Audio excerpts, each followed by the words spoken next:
Tokwa siomai with rice. Let's start. Slice natin ang tokwa into square like this, then set them aside.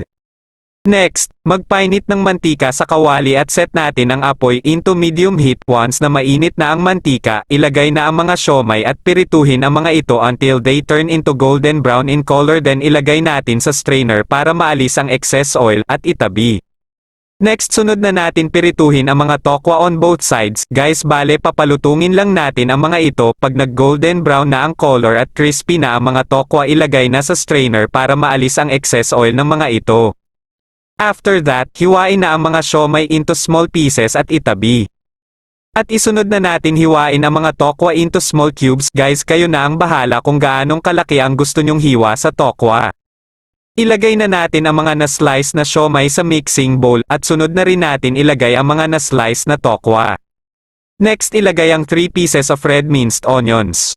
At sunod ilagay ang dahon ng celery, 3 pieces of sliced red chilies, 6 tablespoon of soy sauce, and 6 pieces of calamansi juice. Haluin ng mabuti until all ingredients blends together. Now in a bowl with plain rice, ilagay ang tokwa at siomai sa ibabaw ng kanin, at pwede na natin ibenta ito for 50 pesos, at pwede rin ito benta as a la carte. Guys, nasa inyo na kung magkano nyo ibebenta ito.